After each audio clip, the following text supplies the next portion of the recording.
Hello everyone. आरंभ पाठशाला YouTube channel में आप सभी का स्वागत है।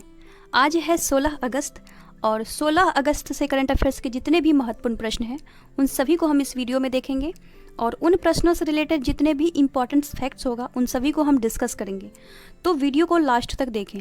अगर आप हमारे इस यूट्यूब चैनल पर नए हैं तो इस यूट्यूब चैनल को सब्सक्राइब करें, साथ में बेल आइकन को भी प्रेस करें। और अगर आपको मेरा ये वीडियो महत्वपूर्ण लगता है तो इस वीडियो को ज़्यादा से ज़्यादा शेयर करें और लाइक करें। और वीडियो के अंत में आपसे एक रिवीजन का प्रश्न पूछा जाता है तो उस प्रश्न का आंसर आपको कमेंट बॉक्स में देना है। तो चलिए शुरू करते हैं आज का पहला प्रश्न से। आज का पहला प्रश्न है, 15 अगस्त को भारत ने अपना कौन सी स्वतंत्रता दिवस के रूप में मनाया है? तो इसका आंसर है ऑप्शन नंबर बी, 74वीं। भारत ने 15 अगस्त 2020 को अपना 74वीं स्वतंत्रता दिवस के रूप में सेलिब्रेशन किया है। भारत एक स्वतंत्र राष्ट्र 15 अगस्त 1947 को बना और अब भारत ने अपने स्वतंत्रता दिवस की 74वीं वर्षगांठ को सेलिब्रेट किया। तो चलिए नेक्स्ट प्रश्न की ओर चलते हैं। हाल ही में किस देश ने एरो 2 बैलिस्टिक मिसाइल इंटरसेप्टर का सफलतापूर्वक परीक्षण किया है? तो इसका आंसर है option number C, Israel. Israel के एरोस्पेस और बोइंग जो कि अमेरिका की कंपनी है, इन दोनों कंपनी ने इस मिसाइल को मिलकर डिज़ाइन किया है और डेवलप किया है। और अब बात आई है इजराइल की, तो चलिए इसको हम वर्ल्ड मैप में देखते हैं। इजराइल का लोकेशन ये है वर्ल्ड मैप में इजराइल का लोकेशन और इसका जो कैपिटल है वो है जेरूसलम। इसको यरूशलेम भी कहा जाता है। और यहाँ की जो करेंसी है वो है न्यू शेकल। प्रेजेंट टाइम में जो यहाँ के प्राइम मिनिस्टर है वो है बेंजामिन नेतन्याहू। इजराइल से एक और पॉइंट्स आप लोग याद रखेंगे कि इजराइल में एक स्थान है तेल अवीव और इस तेल अवीव स्ट्रीट का नाम बदल के जो है रविंद्रनाथ टैगोर के नाम पे रखा गया है। रविंद्रनाथ टैगोर के 159th बर्थ एनिवर्सरी पे इस तेल अवीव स्ट्रीट का नाम टैगोर स्ट्रीट रखा गया है। तो इतने सारे पॉइंट्स आप लोग याद रखेंगे। तो चलिए नेक्स्ट प्रश्न की ओर चलते हैं। हाल ही में किस राज्य सरकार ने विभिन्न शहरों में 16 नए साइबर अपराध पुलिस स्टेशन बनाने की घोषणा की है? तो इसका आंसर है ऑप्शन नंबर सी, उत्तर प्रदेश। उत्तर प्रदेश सरकार ने राज्य में बढ़ते साइबर अपराध को कम करने के उद्देश्य से राज्य में 16 नए साइबर अपराध पुलिस स्टेशन बनाने की घोषणा की है। अन्य सभी ऑप्शंस की बात करें तो आंध्र प्रदेश सरकार ने हाल ही में शुरू की है ई रक्षाबंधन कार्यक्रम।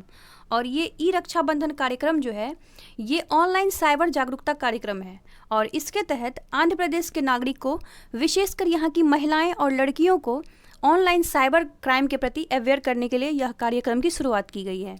अगर हम बात करें महाराष्ट्र के बारे में तो महाराष्ट्र सरकार ने हाल ही में शुरू की है साइबर सेफ वुमेन पहल। तो अब बात आई है उत्तर प्रदेश की, तो चलिए हम उत्तर प्रदेश को इंडिया के मैप में देखते हैं। ये है इंडिया के मैप में उत्तर प्रदेश का लोकेशन और यह अपना बॉर्डर 8 राज्यों से शेयर करता है। बिहार से, झारखंड से, छत्तीसगढ़ से, मध्य प्रदेश से, राजस्थान से, हरियाणा से एंड उत्तराखंड से। और उत्तर प्रदेश अपना बॉर्डर नेपाल से भी शेयर करता है। और उत्तर प्रदेश का जो कैपिटल है वो है लखनऊ और प्रेजेंट टाइम में जो यहाँ के चीफ मिनिस्टर है वो है योगी आदित्यनाथ और प्रेजेंट टाइम में जो यहाँ के गवर्नर हैं वो है आनंदीबेन पटेल। उत्तर प्रदेश में जो लोकसभा की सीटों की संख्या है वो है 80 और भारत में सबसे ज़्यादा लोकसभा की सीटों की संख्या उत्तर प्रदेश से ही है। और यहाँ पे राज्यसभा की जो सीटों की संख्या है वो है 31। एक पॉइंट यहाँ से आप लोग याद रखेंगे, जो उत्तर प्रदेश का कैपिटल लखनऊ है ये गोमती नदी के किनारे स्थित है। इससे आप लोग एक पॉइंट याद रखेंगे कि वर्चुअल लोक अदालत का जो आयोजन करने वाला भारत का पहला राज्य बन गया है वो है उत्तर प्रदेश।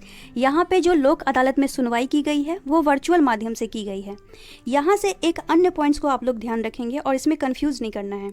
एक तो हो गया है वर्चुअल लोक अदालत और एक है ई लोक अदालत। तो ई लोक अदालत जो है इसका आयोजन करने वाला भारत का पहला राज्य जो है वो है छत्तीसगढ़। तो इन दोनों में आप लोग कंफ्यूज नहीं करेंगे।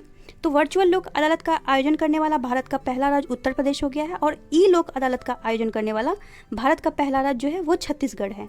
तो इतने सारे पॉइंट्स आप लोग उत्तर प्रदेश से याद रखेंगे। तो चलिए अब नेक्स्ट प्रश्न की ओर चलते हैं। हाल ही में इजराइल से राजनयिक डिप्लोमेटिक संबंध स्थापित करने वाला खाड़ी देश कौन है? तो इसका आंसर है option number B, UAE. UAE और इजराइल के बीच इन दोनों देशों के बीच काफ़ी वर्षों से तनाव चल रही थी, जो कि अब खत्म होने जा रही है। और इन दोनों देशों के बीच जो तनाव को खत्म करने में महत्वपूर्ण भूमिका निभाए हैं वो अमेरिका के राष्ट्रपति डोनाल्ड ट्रंप। और अब बात आई है यूएई की, तो चलिए इसको हम वर्ल्ड मैप में देखते हैं। यूएई का लोकेशन ये है वर्ल्ड मैप में यूएई का लोकेशन, और इसका जो कैपिटल है वो है आबू धाबी, और करेंसी है यहाँ की दिरहम। और प्रेजेंट टाइम में जो यहाँ के प्रेसिडेंट है उनका नाम है खलीफा बिन जायद अल नहियान। और आबू धाबी से आप लोग एक पॉइंट याद रखेंगे कि आबू धाबी अब दुनिया का सबसे बड़ा सौर संयंत्र स्थापित करने वाला जो है अरब कंट्री हो गया है, और इसकी जो क्षमता है वो 2 गीगावाट है। तो चलिए नेक्स्ट प्रश्न की ओर चलते हैं। हाल ही में किस राज्य ने अगले सत्र से अपना खुद का शिक्षा बोर्ड बनाने की घोषणा की है? तो इसका आंसर है option number B, Delhi. Delhi के उप मुख्यमंत्री और शिक्षा मंत्री मनीष सिसोदिया ने अगले सत्र से दिल्ली में अपना खुद का शिक्षा बोर्ड बनाने की घोषणा की है, और यह शिक्षा बोर्ड सतत लर्निंग पर आधारित रहेगा। और अब बात आई है दिल्ली की, तो ये इंडिया का कैपिटल है, और प्रेजेंट टाइम में जो यहाँ के चीफ मिनिस्टर है वो है अरविंद केजरीवाल, और प्रेजेंट टाइम में यहाँ के लेफ्टिनेंट गवर्नर उपराज्यपाल जो है वो है अनिल बैजल। और दिल्ली से आप लोग 1-2 पॉइंट्स और याद रखेंगे कि भारत का पहला प्लाज्मा बैंक जो खोला गया है वो दिल्ली में ही खोला गया है, और हाल ही में दिल्ली के मुख्यमंत्री के द्वारा मुख्यमंत्री घर घर राशन योजना की शुरुआत दिल्ली से ही की गई है। तो इतने सारे पॉइंट्स आप लोग याद रखेंगे। हाल ही में इंडिया वुल्स हाउसिंग फाइनेंस के नए नॉन एग्जीक्यूटिव चेयरमैन किसे नियुक्त किया गया है? तो इसका आंसर है option number A, SS Mundra. SS Mundra को इंडिया वुल्स हाउसिंग फाइनेंस के नए नॉन एग्जीक्यूटिव चेयरमैन नियुक्त किया गया है। और अब बात आई है इंडिया वुल्स की, तो इसकी स्थापना हुई थी वर्ष 2005 में, और इसका जो हेडक्वार्टर है वो है गुड़गांव में। चलिए हम अन्य सभी ऑप्शंस को भी देखते हैं। हरदयाल प्रसाद पीएनबी हाउस फाइनेंस के नए एमडी एंड सीईओ नियुक्त किए गए हैं, और रोमा मंडल सेल के अध्यक्ष बनने वाली पहली महिला अध्यक्ष हैं, और सेल का जो फुल फॉर्म है वो है स्टील अथॉरिटी इंडिया लिमिटेड। और अगर हम बात करें हर्ष कुमार भनवाल की, तो इनको प्रेजेंट टाइम में कैपिटल इंडिया फाइनेंस लिमिटेड के नए अध्यक्ष के रूप में नियुक्त किया गया है, और हर्ष कुमार भनवाल जो थे इससे पूर्व नाबार्ड के अध्यक्ष थे। तो इतने सारे पॉइंट्स आप लोग इस प्रश्न से याद रखेंगे। तो चलिए नेक्स्ट प्रश्न की ओर चलते हैं। हाल ही में किस मंत्रालय ने फिट इंडिया फ्रीडम रन का आयोजन करने की घोषणा की है? तो इसका आंसर है ऑप्शन नंबर बी, खेल मंत्रालय। हमारे प्रेजेंट टाइम के खेल मंत्री किरण रिजिजू के द्वारा फिट इंडिया फ्रीडम रन कार्यक्रम की शुरुआत की गई है, और इसके तहत कोविड-19 के प्रोटोकॉल्स का पालन करते हुए आम जनता के बीच फिटनेस के प्रति अवेयरनेस को बढ़ाने के लिए यह फिट इंडिया फ्रीडम रन कार्यक्रम को आयोजित किया गया है। तो चलिए नेक्स्ट प्रश्न की ओर चलते हैं। हाल ही में गोवा के किस प्रोडक्ट को जीआई टैग मिला है? तो इसका आंसर है ऑप्शन नंबर डी, उपरोक्त सभी। गोवा के इस तीनों प्रोडक्ट खाजे और हरमल मिर्च और मिंदोली केले, इन तीनों प्रोडक्ट्स को जीआई टैग प्रदान किया गया है। तो अब बात आई है गोवा की, तो चलिए इसको हम इंडिया के मैप में देखते हैं। गोवा का लोकेशन ये है इंडिया के मैप में गोवा का लोकेशन, और ये भारत का क्षेत्रफल की दृष्टि से सबसे छोटा राज्य है। और गोवा का जो कैपिटल है वो है पणजी, और प्रेजेंट टाइम में जो गोवा के चीफ मिनिस्टर हैं वो है प्रमोद सावंत, और प्रेजेंट टाइम में जो गोवा के गवर्नर हैं वो है सत्यपाल मलिक। चलिए हम गोवा से अन्य पॉइंट्स को देखते हैं। तो गोवा मुक्ति दिवस 19 दिसंबर को मनाया जाता है, और यह दिवस क्यों मनाया जाता है? तो 19 दिसंबर 1961 में जो गोवा है वो पुर्तगाल से मुक्त हुआ था, तो 19 दिसंबर को गोवा मुक्ति दिवस के रूप में मनाया जाता है। यहाँ से एक और पॉइंट्स आप लोग याद रखेंगे। गोवा में स्थित है doctor Salim Ali bird sanctuary, और एक है doctor Salim Ali national park. तो जो doctor Salim Ali bird sanctuary है वो गोवा में स्थित है, और जो doctor Salim Ali national park जो है वो जम्मू एंड कश्मीर में है। तो यहाँ से कन्फ्यूजन नहीं होना चाहिए। तो चलिए नेक्स्ट प्रश्न की ओर चलते हैं। हाल ही में किस राज्य में 2 फ्लाईओवर का नाम सुषमा स्वराज और अरुण जेटली के नाम पर रखा गया है? तो इसका आंसर है ऑप्शन नंबर बी, गुजरात।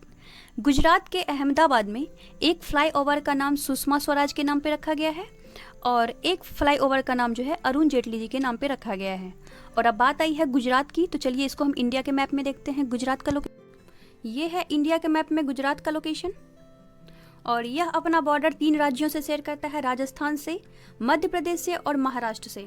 इसका जो कैपिटल है वो है गांधीनगर, और प्रेजेंट टाइम में जो यहाँ के चीफ मिनिस्टर हैं वो है विजय रूपानी। प्रेजेंट टाइम में गुजरात के जो गवर्नर है वो है आचार्य देवव्रत। गुजरात में विधानसभा की सीटों की संख्या है 182। गुजरात में लोकसभा की सीटों की संख्या है 26 और राज्यसभा की सीटों की संख्या है 11।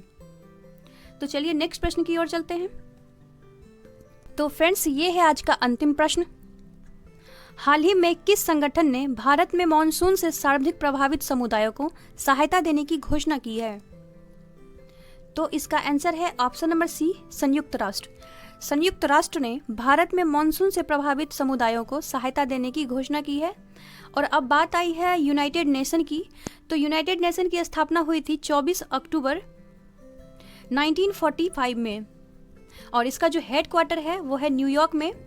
और प्रेजेंट टाइम में जो इसके सेक्रेटरी जनरल है वो है एंटोनियो गुटेरेस। और यहाँ से आप लोग एक पॉइंट्स याद रखेंगे कि प्रत्येक वर्ष 24 अक्टूबर को मनाया जाता है यूनाइटेड नेशन डे, संयुक्त राष्ट्र दिवस। तो चलिए हम कल के रिवीजन के प्रश्न की ओर चलते हैं। कल के रिवीजन के प्रश्न का आंसर है ऑप्शन नंबर बी, पश्चिम बंगाल। और जिन लोगों का आंसर पश्चिम बंगाल था उन सभी का आंसर सही है। तो चलिए हम आज के रिवीजन के प्रश्न की ओर चलते हैं। आज के रिवीजन का प्रश्न है, हाल ही में अतुल्य नामक एक माइक्रोवेव डिवाइस का अनावरण किसके द्वारा किया गया है? तो फ्रेंड्स, इस प्रश्न का आंसर आप लोग कमेंट बॉक्स में दें। तो फ्रेंड्स, ये था आज का 10 महत्वपूर्ण प्रश्न। आई होप आपको मेरा ये वीडियो अच्छा लगा होगा और बहुत कुछ सीखने को मिला होगा। और अगर आपको मेरा ये वीडियो अच्छा लगा है तो इस वीडियो को लाइक करें और ज़्यादा से ज़्यादा शेयर करें, और एटलीस्ट 1 स्टडी ग्रुप में इस वीडियो को अवश्य शेयर करें। और अभी तक आप हमारे इस चैनल को सब्सक्राइब नहीं किए हैं तो इस चैनल को सब्सक्राइब करें और साथ में बेल आइकन को ज़रूर प्रेस करें, क्योंकि जब तक आप बेल आइकन को प्रेस नहीं करते हैं तब तक आपको मेरे किसी भी वीडियो की नोटिफिकेशन प्राप्त नहीं हो पाएगी। तो फ्रेंड्स, चलिए मिलते हैं कल एक नई वीडियो के साथ।